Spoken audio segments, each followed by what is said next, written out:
নিত্য নতুন আয়োজনে আল হেরা বাংলা ওয়াজ। এই কথাটাই আমার শেষ কথা। আল্লাহ তাআলা বলছেন ওয়াজাআত সাকরাতুল মাউত বিল হক। আল্লাহ বলছে বান্দা ভুলে যেও না বান্দা, সত্যি সত্যি একদিন মৃত্যুর যন্ত্রণা আসবে, মৃত্যুবরণ করতেই হবে। তুমি হাসলেও চলে যাবা, কাঁদলেও চলে যাবে। তুমি যদি সেজদা করতে করতে আব্দুল কাদের জিলানীও হও, তবুও মৃত্যুর যন্ত্রণার মুখোমুখি হয়ে মৃত্যুবরণ করবে। নাফরমানি করতে করতে যদি ফেরাউন নমরুদের মতো হও, তবুও মৃত্যু যন্ত্রণা ভোগ করে করে মৃত্যু হয়ে যাবে। অতএব ছেলেরা, বাবারা, বয়স্করা, মারা, বোনেরা, আমি আপনি সবাই আমাদেরকে চলে যাইতে হবে মৃত্যুর মুখোমুখি হয়ে। দোস্ত, একটা কথা শুধু মনে রাখবে, মৃত্যুর মুখে মৃত্যুর যন্ত্রণা যখন শুরু হয়, তাফসীরের মধ্যে আছে 950 বছরের নূহ আলাইহিস সালাম, 950 বছর যিনি এই পৃথিবীতে হায়াত পাইছেন, আল্লাহর কসম ওনাকে জিজ্ঞেস করা হয়েছে মৃত্যুর পূর্ব মুহূর্তে, হে নবী নূহ, দুনিয়ার এই লম্বা হায়াত যেটা আপনি ছিলেন, আপনার কাছে কতটুকু সময় মনে হচ্ছে? হযরত নূহ আলাইহিস সালাম বলছেন, হায় শোনো, একটা লোকের একটা ছোট্ট ঘর, যে ঘরের 2টা দরজা, এক দরজা দিয়ে ঢুকছে, আরেক দরজা দিয়া বের হইছে।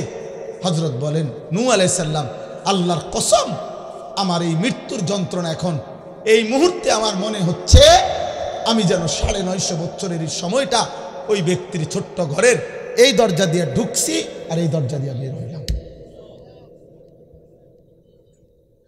তাফসীরের মধ্যে আছে 900 বছরও যদি কেউ পৃথিবীতে আল্লাহর নাফরমানি করে হায়াত পায়, কিন্তু একদিন 1 সেকেন্ডের কোনো দুঃখ পায় নাই, একটা বারের জন্য কাঁদে নাই, একটা সুইয়ের খোঁচাও তার শরীরে কোনোদিন লাগে নাই, কিন্তু হায়াত পাইছে 900 বছর, আল্লাহর নাফরমানি করছে, খোদার কসম তাফসীরে লিখছে, বাবা নওজোয়ান প্রিয় ভাই আমার, তাফসীরের মধ্যে লিখছে মৃত্যুর যন্ত্রণা যখন শুরু হবে, মালাকুল মউত আজরাইল আসার টাইম যখন হবে, তখন সাকরাতুল মউতের 1 সেকেন্ড, মৃত্যু যন্ত্রণার প্রথম সেকেন্ডে 900 বছরের লাগাতার নাফরমান 1 মিনিটে সব ভুলে যাবে।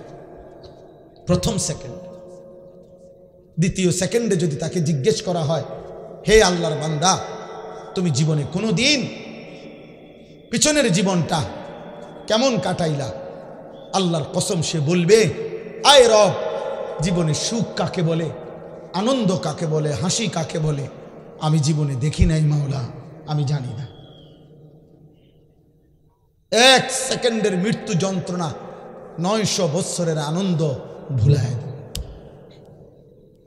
এখন 900 বছরওয়ালা হায়াত আছেন কেউ?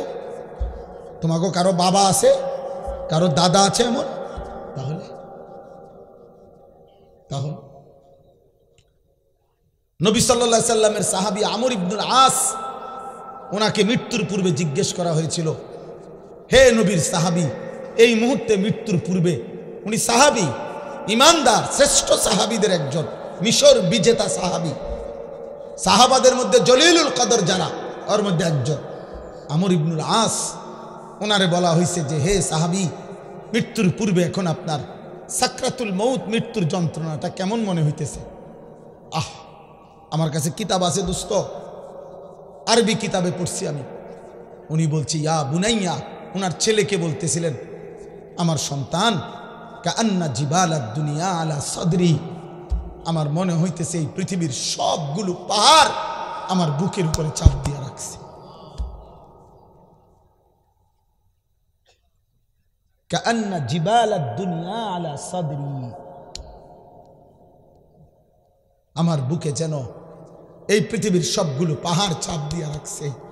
ওয়া কাআন্নী আতানাফাসু মিন সাকবিল ইবরা, আর তিনি বলেন, আমি যেন সুইয়ের ছিদ্র দিয়ে নিঃশ্বাস নিচ্ছি। তুমি কে দোস্ত? আমি কে? হায়, যদি সাহাবীর মৃত্যু যন্ত্রণা এমন লাগে, গত 30 বছর যে সুদ খায় ওই হারামখোরের মৃত্যু যন্ত্রণা কেমন হবে? গত 60 বছর 40 বছর ধরে যেই নাফরমান প্রতিদিন বিড়ি সিগারেট খায়, ওর মৃত্যু যন্ত্রণা কি হবে? প্রতিদিন যে ওজনে কম দেয়, হারাম রোজগার করে, চুরি ডাকাতি ছিনতাই লুণ্ঠন করে, এই নাফরমানের মৃত্যু যন্ত্রণা কেমন হবে? ওই যুবক বলো না আব্বা, 365 দিনের খোদার এক বছরে যে কোনো দিন ফজরের নামাজ পড়লা না বাপ, ওই অবস্থায় তোমার মৃত্যু হলে তোমার মৃত্যু যন্ত্রণা কেমন হবে? এরপরে তো জান কবজের কষ্ট, এরপরে তো কবরের কষ্ট, এরপরে হাসরের ময়দানে দাঁড়াইবার কষ্ট, এরপরে মিজানের পাল্লায় হিসাবের কষ্ট, এরপরে ফুলসেরাত পার হওয়ার কষ্ট, এরপরে জাহান্নামের কষ্ট। হায় বাপ, আমি সইব কেমনে, তুমি সইবা কেমনে?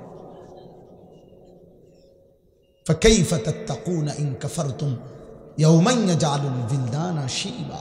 আল্লাহ বলছে বান্দা, আল্লাহ নিজে বলছে এই বান্দা, সেদিন হাসরের ময়দানে এই যে নাফরমানি করছো তুমি কেমনে বাঁচবা? আমার বান্দা তুমি জানো হাসরের ময়দানের একদিনের দুঃখ কষ্ট পেরেশানি, ইয়াজআলুল বিলদানা শিবা, কুলের বাচ্চা একদিনে বুড়া বানায় ফেলবে, বুড়া বুড়া। কোরআন শরীফের আয়াত, কোরআন শরীফ সূরা মুজাম্মিলের আয়াত। অতএব প্রিয় ভাই, প্রিয় নওজোয়ান, বয়স্ক বাবা, পর্দার আড়ালের মা বোন, আমি আপনি সবাই, হুজুর পাবলিক আলেম ওলামা, আমরা সবাই মৃত্যুর প্রস্তুতি নেই। আল্লাহ আমাদেরকে তৌফিক দান করেন, আল্লাহ আমাদেরকে কবুল করেন।